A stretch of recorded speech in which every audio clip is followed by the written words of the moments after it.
आज के इस वीडियो में हम लोग मार्च 2024 के 10 इंपॉर्टेंट करंट अफेयर्स को डिस्कस करेंगे। आपसे गुजारिश है कि इस वीडियो को लास्ट तक ज़रूर देखिए। आपको लग रहा है कि थोड़ा वीडियो लॉन्ग है तो थोड़ा फास्ट प्ले करिए, मगर ज़रूर देखिए। ये वीडियो आपके डीएससी एग्जाम्स और ग्रुप 2 के एग्जाम्स के लिए काफ़ी ज़्यादा इंपॉर्टेंट होने वाला है। तो सबसे पहला करंट अफेयर बहुत ही ज़्यादा इंपॉर्टेंट है, वो ये है कि जो कालेश्वरम प्रोजेक्ट है इसमें एक बैरेज है, मेडीगड्डा बैरेज। तो इसको एक तरह से नुकसान पहुंचा, आप देख सकते। तो कांग्रेस पार्टी पहले से, इलेक्शन से पहले से बोल रही कि भाई ये इसका कंस्ट्रक्शन सही तरीके से नहीं हुआ, कमीशन के लिए कमज़ोर तरीके से इसको बनाया गया। तो कांग्रेस पार्टी ने उसके बाद कांग्रेस पार्टी की तरफ से एक दरख्वास्त भी की गई थी नेशनल डैम सेफ्टी अथॉरिटी को कि इस मामले में तहकीकात करिए। तो अब नेशनल डैम सेफ्टी अथॉरिटी इसने एक 5 मेंबर कमेटी को तश्कील दिया है, जिसके चेयरमैन चंद्रशेखर अय्यर है। तो सवालात ऐसे आते हैं कि उसके कौन चेयरमैन है, ये कौन है चंद्रशेखर अय्यर, जो CWC के चेयरमैन है। ये सेंट्रल वाटर कमीशन इसके चेयरमैन है। कई के लिए तकर्रुर करें ताकि इन्वेस्टिगेट करेंगे कालेश्वरम प्रोजेक्ट बैरेज में जो खामियां हैं उस मामले में। तो यहाँ पे आप देख सकते हैं कि मेडीगड्डा बैरेज क्या हो गया था, सिंक हो गया था। आप देख सकते हैं यहाँ तस्वीर में। तो यहाँ पे इसकी वजह से क्या हुआ कि दूसरे बैरेजेस को भी नुकसान पहुंचा, सुंदिल्ला और अन्नारम को भी। तो यहाँ पे ये लोग क्या करें, इससे पहले क्या हुआ कि मतलब ये जो कमेटी की तश्कील होने से पहले ही ऑलरेडी NDSA की एक टीम जो है इस डैमेज मेडीगड्डा बैरेज का दौरा करी थी, और वो लोग बोले कि पानी को रिलीज करिए और सुंदिल्ला बैरेज और अन्नारम बैरेज को खाली करिए। तो इनको कितने महीनों का टाइम दिए थे, इनको 4 महीनों का टाइम दिए थे कि आप रिपोर्ट पेश करिए गवर्नमेंट ऑफ तेलंगाना की तरफ से। तो अब ये लोग क्या करेंगे, ये प्रोजेक्ट के डेटा को देखेंगे, इसके डॉक्यूमेंट्स को, क्वालिटी कंट्रोल को देखेंगे, ये तमाम चीजों को देख के डिजाइन, कंस्ट्रक्शन और मेंटेनेंस में जो भी खामी पाई गई उसको आइडेंटिफाई करेंगे। तो ये लोग और भी क्या क्या करना है आगे चल के मेजर्स, उन तमाम पे बात करेंगे। लेकिन ये कांग्रेस पार्टी शुरू से ये बात बोल रही कि भाई BRS की गवर्नमेंट जो काम करी वो सही नहीं हुआ। तो उस पॉइंट ऑफ व्यू से अगर आगे चल के, चूंकि तेलंगाना में कांग्रेस पार्टी है, तो हो सकता है आगे चल के इसको एज ए करंट अफेयर पूछा जा सके। अब हमारा जो सेकंड करंट अफेयर है ये बहुत बहुत ज्यादा इंपॉर्टेंट है, इसको बिल्कुल इग्नोर मत करिए।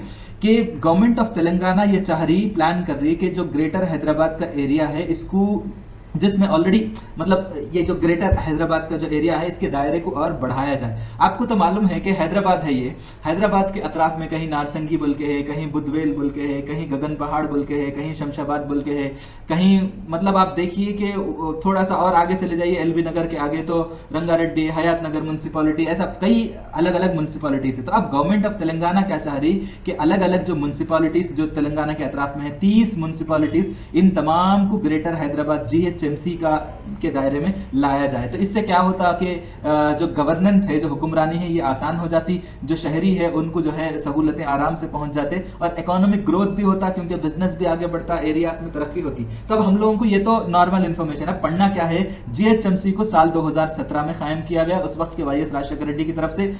उसमें जो है 12 म्यूनसिपालिटीज थे, और उससे पहले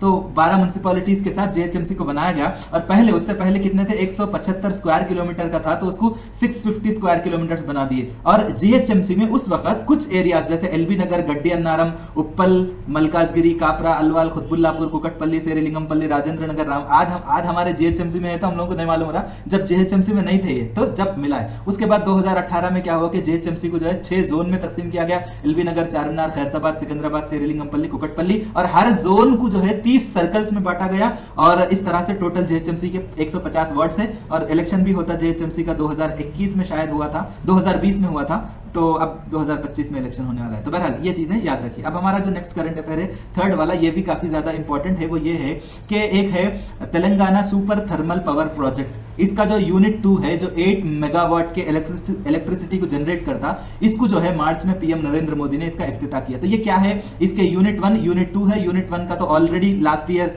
2023 में ही इफ्तिताह हो गया था, और यूनिट 2 का अभी मार्च में इफ्तिताह करे थे। तो ये जो है टोटल इसका फाउंडेशन का जो खर्चा है, ये टोटल जो है वैसे अगर देखा जाए 10,998 करोड़ रुपीस का है, और टोटल 4000 मेगावाट पावर प्रोजेक्ट है। तो इससे क्या होता, ये जो TSTPP यूनिट 2 का इफ्तिताह हुआ था, इसकी खास बात यह है कि ये लोग ultra super critical technology use करते हैं, जिसकी वजह से क्या होता है कि जो एमिशंस रहते हैं, जो माहौलियाती फिजाई आलूदगी होती है, इसको कम से कम होते हैं। आपको तो मालूम है थर्मल पावर जो रहता, ये जो है कोयला जला के लाते, और ये एनवायरमेंटल फ्रेंडली नहीं है। तो इससे क्या होता है कि तेलंगाना को क्या फायदा पहुंचने वाला है, कम कीमत पे इलेक्ट्रिसिटी मिलने वाला है। हम लोग दूसरे स्टेट से भी खरीद रहे हैं अपने जरूरियात को पूरा करने के लिए, कौन सा स्टेट है आप लोग बताना, ठीक है। तो वैसे अब यहाँ पे हमारा जो चौथा करंट अफेयर है ये है उबैदुल्ला कोतवाल Telangana state minority finance corporation के चेयरमैन बना दिए गए थे। इन्हें कांग्रेस के लीडर, इनका ताल्लुक महबूब नगर से है, ये बात याद रखिए। अब हमारा जो पांचवा करंट अफेयर मोस्ट इंपॉर्टेंट समझ जाना, ये जो है हमारे चैनल के जो फीमेल सब्सक्राइबर्स हैं उनके लिए वक्त है ये, ठीक है। वैसे मेरे चैनल के 65% सब्सक्राइबर्स व्यूअर्स सब फीमेल्स हैं। तो यहाँ पे बताना चाह रहा हूँ कि जो आपको मालूम है जीआई टैग मिलता है, जियोग्राफिकल आइडेंटिफिकेशन टैग। तो यहाँ पे क्या हुआ कि हैदराबाद का एक और बैंगल है जिसको लाख बैंगल्स बोलते हैं, यहाँ पे आप देख सकते हैं लाख बैंगल्स। तो ये क्या है, जो लाख बैंगल्स है ये खासतौर पे लाड बाजार चारमीनार के पास बनाए जाते, उसको जो है जीआई टैग मिला के ये प्रोडक्ट हैदराबाद का ही है।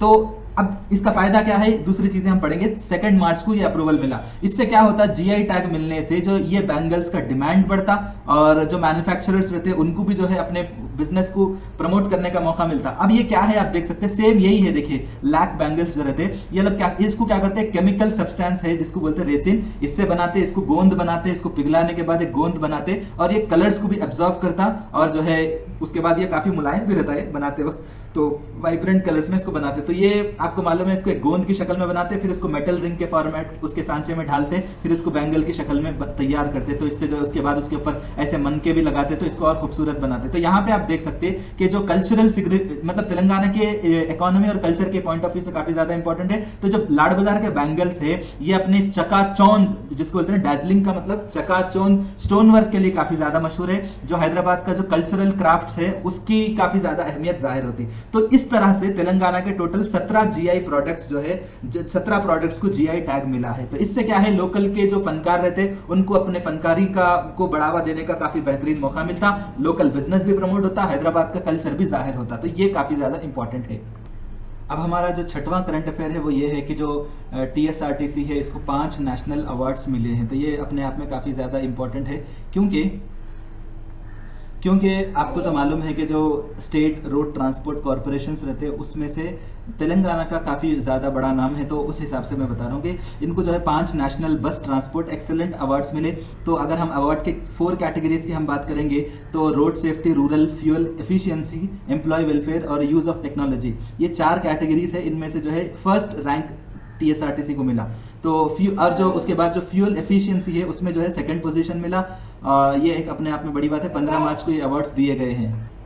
तो यहाँ पे आप देख सकते हैं कि ये अवार्ड्स कौन दिए, ASRTU, ये जो है ministry of road transport and highways government of India की एक बॉडी है, तो उसकी तरफ से ये अवार्ड्स दिए गए हैं। अब हमारा जो 7th करंट अफेयर है अगर हम उसकी बात करेंगे, ये काफ़ी ज़्यादा इंपॉर्टेंट है कि तेलंगाना गवर्नमेंट एक प्लान कर रही कि तकरीबन 100 एकड़, ठीक है, 100 एकड़ पर मुश्तमिल एक AI सिटी बनाने जा रही है, आर्टिफिशियल इंटेलिजेंस सिटी बनाने जा रही है। और ये बताने जा रही है कि जो हैदराबाद है ये AI हब है इंडिया का। तो इसका फ़ायदा क्या होने वाला है, इससे जो है जो टेक्नोलॉजी की कंपनी है, गूगल, फेसबुक, अमेजोन, ऐसे कंपनीज आके इन्वेस्टमेंट करेंगे। तो यहाँ पे AI कैपिटल विजन की अगर हम बात करेंगे इस पॉइंट की, तो यहाँ पे क्या है कि गवर्नमेंट ऑफ तेलंगाना ये चाह रही है कि जो ग्लोबल और नेशनल टेक्नोलॉजी की कंपनी है उनको जो है जब ये सिटी को कायम करेगी तो उनको ये बोलेगी कि यहाँ पे आप लोग आके सरमायाकारी करिए। तो ये अपने आप में काफ़ी ज़्यादा इंपॉर्टेंट। अब हमारा जो लास्ट यहाँ पे मैं 8 करंट अफेयर्स को डिस्कस कर रहा हूँ, कोशिश करूंगा कि और एक दूसरे जो रिमेनिंग करंट अफेयर्स है उनके लिए वीडियो बनाऊंगा,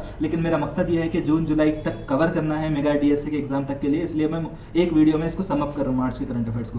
तो यहाँ पे क्या है, करीमनगर के एक राइटर है जिनका नाम है डॉक्टर नागराजु सुरेंद्र। इनको जो है केंद्र साहित्य अकेडमी अवार्ड 2023 मिला। तो इनको जो है किस लिए ये अवार्ड मिल रहा, क्योंकि इन्होंने एक ट्रांसलेशन करे, Ghalib the man the times, इस किताब का तेलुगु में तर्जुमा करे। वैसे ये किताब इंग्लिश में है, ठीक है, तो ये बुक जो है इंग्लिश में थी, इसका तर्जुमा करे तो उसके एजाज में जो है इनको केंद्र साहित्य अकादमी मिला। तो इनका ताल्लुक करीमनगर से है।